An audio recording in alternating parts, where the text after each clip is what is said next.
Hi, this is Jason Fielder with the Daily Forex Report for January 31st. Currently looking at the US-Japanese yen pair.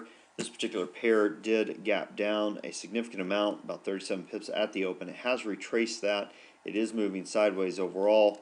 We are looking for this pair to continue moving sideways with a bias to the sideways. Look for it to potentially go as high as 91.43, possibly as low as 89.01. Look for some resistance around 90.90 and look for some support around 89.10. Okay, now switching over to the Euro USD pair. This particular pair closed down on Friday, continues this strong trend to the downside. We are looking for this pair to continue that. Look for it, if we get a pullback, to hit some resistance around the 139.33 area and look for some support around 138.25.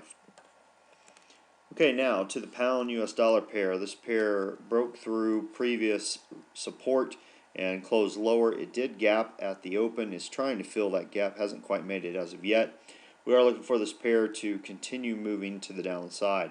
Look for it to potentially go as high as 162.66, possibly as low as 158.91. Look for some resistance around 160.75 and look for some support around 159.13.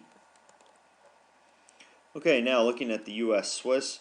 This particular pair did move higher on Friday, is moving higher with a bias to the upside. Look for it to possibly hit some resistance around 10650 and hit some support around 10555. As far as what I'm looking at during this next session, if you look at the US, the Euro USD, actually let's first cover some other stuff real quick. The US has their ISM manufacturing numbers being released for January at 10 a.m. Eastern Time tomorrow. Consensus on that is that things have moved a little bit lower from 55.9 to 55.6. Also have the Reserve Bank of Australia releasing their interest rate decision at 10:30 p.m. Eastern Time. Consensus on this is that they're going to move things from 3.75% to a solid 4%.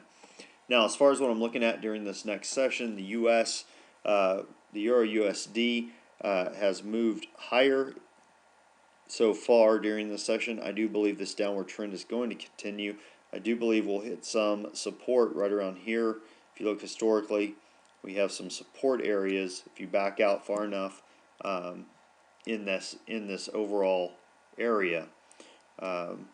Basically, I believe we'll get down to around this point right here. What that allows for is at least a good 50 pip move in the price, and I believe that you should be able to take profit, be able to take advantage of that when it does pull back. We've got about 100 pips there. Probably we'll see some support around the 50 mark as well. I do believe we'll see this move during this next session. If you drop down to the hour time frame and kind of zoom in a little bit, you can see what's happened so far. The market gapped down just a few pips, then has moved higher, has filled that gap. We definitely have some strong support. I would definitely look for it to break this trend line when it comes on down and does so. Look to go short. Put your stop loss above the high here, assuming it doesn't make a higher high in the next few hours. And as it comes on down, breaks it, look for it to continue down at least 50 pips, probably all the way, probably down at least 100. Well, that pretty much wraps us up for today. Until next time, this is Jason Fielder. Good trading.